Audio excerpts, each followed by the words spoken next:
अस्सलाम वालेकुम फ्रेंड्स, आज हम लोग इन्वेस्टमेंट पढ़ेंगे। इन्वेस्टमेंट क्या होता है, तो इसकी डेफिनेशन क्या है। Investment means sacrificing some money value in the present with the expectation of making gain in the future.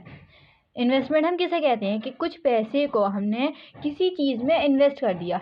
अब हम इन्वेस्ट क्यों करते हैं, ताकि उससे हमारा रिटर्न अच्छा बने, हमें कुछ प्रॉफिट मिले, इसलिए तो इन्वेस्टमेंट करते हैं।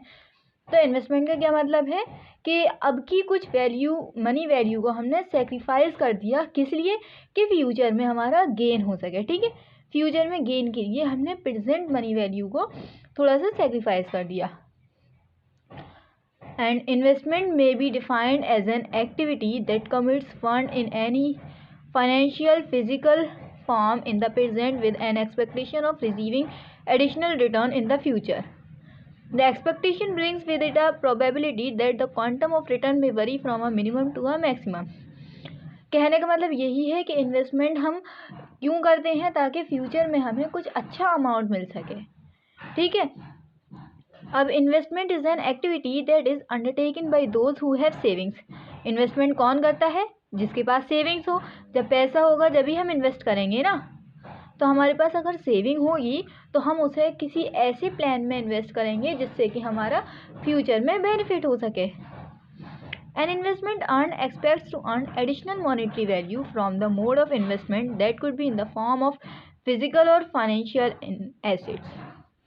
Investment activity is recognized when an asset is purchased with an intention to earn an expected fund flow or an appreciation in value. The essential quality of an investment is that it involves the expectation of a reward.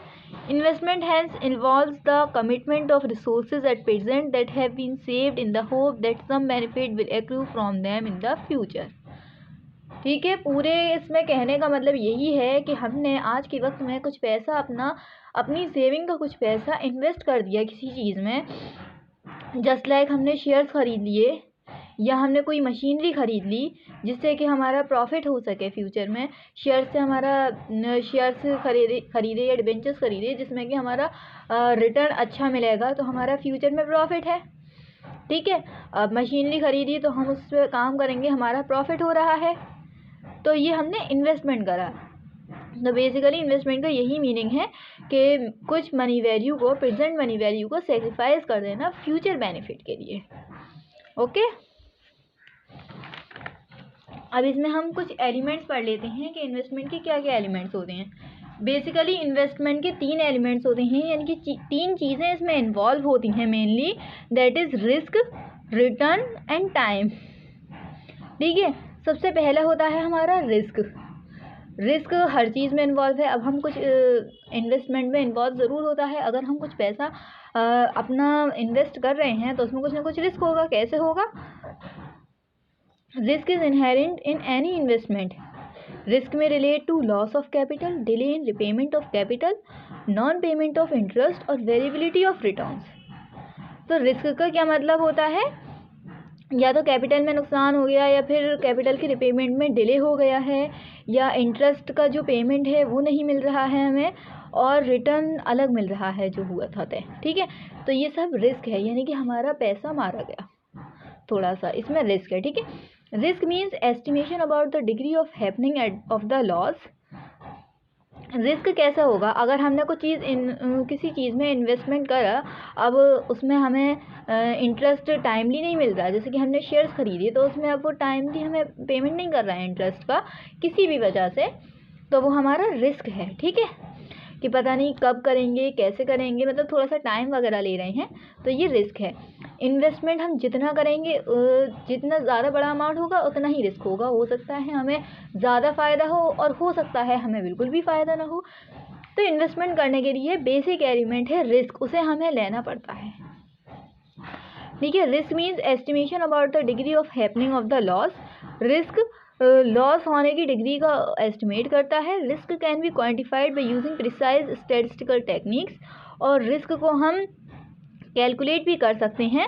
बहुत सी statistical techniques हैं investment में कि कितना risk है किस में, ये सब कुछ। ठीक है, रिस्क एक मेजरेबल एलिमेंट है जिसे हम मेजर कर सकते हैं। While some investments such as government securities and bank deposits are almost without risk, जो गवर्नमेंट सिक्योरिटीज़ होती हैं और बैंक के डिपॉजिट्स होती हैं वो विदाउट रिस्क होते हैं, ठीक है, और बाकी के रिस्की होते हैं। The risk of an investment is determined by the investments maturity period, repayment capacity, nature of return commitment and so on. The longer the maturity period greater is the risk. जितने लंबे वक्त के लिए हमने investment करा, investment 2 साल के लिए भी होता है, 5 साल, 10 साल, 20 साल, ठीक है, अगर हमने ज़्यादा लंबे वक्त के लिए अपना इन्वेस्टमेंट करा है तो हमारा रिस्क भी ज़्यादा ही होगा उसमें, ठीक। एंड सेकेंड एलिमेंट है return. So return is an expected income from the investment. Return एक एक्सपेक्टेड इनकम है, जितना मतलब कि हमने पैसे को इन्वेस्ट कर दिया, अब हमारा उसमें से रिटर्न कितना आ रहा है, हमें एट द एंड कितना पैसा मिल रहा है। अब हमने मानो 100 रुपये हमने इन्वेस्ट करे, ठीक है, अगर हमें वापस 5 साल बाद इसके हमें कुछ एक्स्ट्रा इंटरेस्ट वगैरह को मिलाकर अगर हमें 150 रुपये या 200 रुपये भी मिले तो हम कहेंगे कि हाँ हमारा रिटर्न अच्छा हुआ। हमने 5 साल में जो सेव करा था, हमने 5 साल के लिए अपने पैसे को इन्वेस्ट करा था 100 रुपये को, उसके 150 हो गए या 200 हो गए, तो ये हमारे लिए बेनिफिशियल है, हमारा रिटर्न अच्छा है। ये जो एट द लास्ट हमें मिलेंगे पैसे, इसे हम रिटर्न कहते हैं, ठीक है। हम एक्सपेक्ट करते हैं कि हमारा रिटर्न ज़्यादा हो, जब तो हम इन्वेस्ट करेंगे पैसा। It represents the benefits derived by an investor from his her investment, कि कितना बेनिफिट हुआ, ये सब कुछ रिटर्न शो करता है कि कितना रिटर्न है, ठीक है। Investor always prefer high rate of return, और इन्वेस्टर हमेशा ये चाहता है कि उसे हाई रेट ऑफ रिटर्न मिले अपने इन्वेस्टमेंट का। So return is a measurable element. Return भी एक मेजरेबल एलिमेंट है, और जैसे कि रिस्क हम मेजर कर सकते हैं, ऐसे ही हम रिटर्न भी मेजर कर सकते हैं कि हमने इतना पैसा इन्वेस्ट करा है तो इसमें इन्वेस्ट करने में हमें कितने पैसे मिलेंगे, ठीक है। So return is the money made और लॉस्ट और an investment over some period of time, ठीक। अब नेक्स्ट इसका एलिमेंट है टाइम। 3 एलिमेंट होते हैं ना, क्या है, रिस्क, रिटर्न और टाइम। थर्ड है time. So time is the third element of investment. It offer several different courses of action. अब हम पैसा को इन्वेस्ट करते हैं तो कुछ टाइम बाद ही हमें रिटर्न मिलता है, ऐसा तो है नहीं हमने कल इन्वेस्ट करा आज पैसे में हमें रिटर्न मिल गया या इंटरेस्ट मिल गया, नहीं ना। तो इसके लिए कुछ टाइम लगता है, हो सकता है 2 साल, 5 साल, 10 साल या और ज़्यादा। जितना भी हमने लंबा अपना इन्वेस्टमेंट का टाइम पीरियड रखा है, मैच्योरिटी पीरियड, उतना टाइम लगता है, ठीक है। और जितना ज़्यादा मैच्योरिटी पीरियड होगा उतना ज़्यादा रिस्क भी होगा और उतना ही हमें रिटर्न भी मिलेगा, ठीक है। जब हम ज़्यादा दिन के लिए अपने पैसे को इन्वेस्ट करेंगे तो हमें रिटर्न भी ज़्यादा ही मिलता है, ठीक है। तो टाइम क्या है हमारा, it offer several different courses of action, conditions change as time moves on and investors should reevaluate expected return for each investment. Time plays a significant role when it comes to investing. Investment में time का बहुत अहम रोल है। It can give you more control over your investments, it can increase your tolerance for risk and your ability to recover from any losses and it can maximise your returns. वही मैंने अभी बताया था ना, जितना लंबा टाइम पीरियड होगा हमारा उतना ही ज़्यादा उसमें रिस्क इन्वॉल्व होता है और उतना ही रिटर्न मिलता है हमें। नेक्स्ट है हमारा इन्वेस्टमेंट ऑब्जेक्टिव्स, कि इन्वेस्टमेंट के क्या क्या ऑब्जेक्टिव्स हैं, हम क्यों इन्वेस्टमेंट करते हैं, क्या पर्पज़ है हमारा इन्वेस्टमेंट करने के लिए, क्यों हम अपना पैसा जो हमारा सेविंग का अमाउंट है हम उसे रिस्क ले करके इन्वेस्ट कर रहे हैं किसी और के प्रोजेक्ट में, ठीक है। सबसे पहली चीज़, टू कीप मनी सेफ। हमारे पास पैसा रखा है, अब ये फालतू में रखा था, हो सकता है कुछ इसमें मिसहैपनिंग कुछ हो जाए, लॉस वगैरह, तो हम अपने पैसे को सेव करने के लिए क्या करते हैं कि इसे इन्वेस्ट कर देते हैं। या तो हम किसी के बिजनेस में इन्वेस्ट करेंगे या फिर हम कुछ अपनी पर्सनल कुछ एसेट वगैरह खरीद लेंगे जिससे कि हमारा बेनिफिट हो फ्यूचर में, ठीक है। तो हमारा जो पैसा है वो सेफ हो गया। अब तो सेव करने के लिए हम पैसे को इन्वेस्ट कर देते हैं। Capital preservation is one of the primary objective of investment for people. Some investments help keep hard-earned money safe from being eroded with time. By parking your funds in these instruments or schemes, you can ensure that you do not outlive your savings. Fixed deposits, government bonds, and even an ordinary saving account can help keep your money safe. तो इससे क्या होता है, हमारा जो पैसा है, हमारी जो सेविंग है, उसे हम सेव करने के लिए भी इन्वेस्टमेंट कर देते हैं, ठीक है। अब टू हेल्प मनी ग्रो, अब जो हमारा पैसा था वो इतना था, अब उसे और बढ़ाने के लिए हमने क्या करा, इन्वेस्टमेंट कर दिया, तो इससे हमारा पैसा बढ़ गया। टू हेल्प मनी ग्रो, ठीक है। Another one of the common objective of investing money is to ensure that it grows into a sizable corpus over time. You must to consider investment objectives and options that offer a significant return on the initial amount invested. यानी कि हमारा पैसा हमें बढ़कर वापस मिलता है, ऐसा नहीं है जो जितना हमने इन्वेस्ट करा था उतना ही वापस मिले, लेकिन इसमें हमारा जो रिटर्न होता है वो ज़्यादा मिलता है हमें, ठीक है।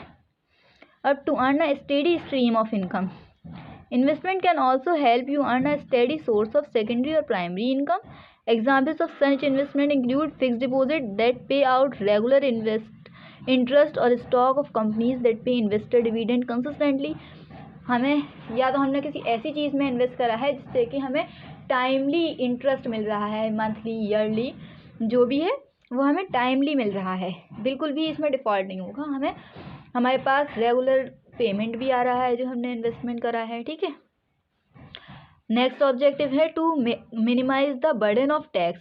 इससे क्या होता है, टैक्स भी कम हो जाता है. जो हम गवर्नमेंट को टैक्स देते हैं, अब हमारे पास पैसा है ही नहीं है, हमने तो इन्वेस्ट कर दिया है पैसा, तो हम क्या होगा, हमारा टैक्स रेट भी कम हो जाएगा हमारे ऊपर, ठीक है. Aside from capital growth or preservation, investors also have other compelling objectives for investment. This motivation comes in the form of tax benefits offered by the Income Tax Act 1961. Income tax act के according जब हमारे पास पैसे, इस वक्त हमारे हाथ में पैसा नहीं है, हमने पैसे को इन्वेस्ट कर दिया है, तो हमारे पास हमें टैक्स बेनिफिट मिलेगा, ठीक है ना. Investing in option such as unit linked insurance plans, public provident fund and equity linked savings scheme can be deducted from your total income. तो ये टोटल इनकम में से हमने माना कि हमारी 50,000 की टोटल इनकम बैठ रही है. अब उसमें हमारे पास हमने बहुत सी स्कीम्स ले रही हैं, इंश्योरेंस प्लान में हमने इन्वेस्ट कर दिया है पैसा, या पीपीएफ है, तो इस सब को माइनस करके जो लास्ट अमाउंट बचेगा हम उस पर ही तो टैक्स देंगे. तो इसका मतलब कि ये टैक्स को कम कर देता है. जो हमारी इतनी इनकम है, अब इन स्कीम्स को, इन्वेस्टमेंट को दिखा करके हमारी इतनी इनकम रह गई, तो टैक्स अब जो कम इनकम है उस पर लगेगा, यानी कि टैक्स भी कम लगेगा. अब next and last objective is to save up for retirement. और हम अपनी जो सेविंग है, हम सोचते हैं कि चलो ये रिटायरमेंट के बाद काम में आएंगी, जब कुछ हमारे पास नहीं होगा तो ये ही इन्वेस्टमेंट को हम काम में ले लेंगे. Saving up for retirement is a necessity. It is essential to have a retirement fund you can fall back on in your golden years because you may not be able to continue working for ever. Okay.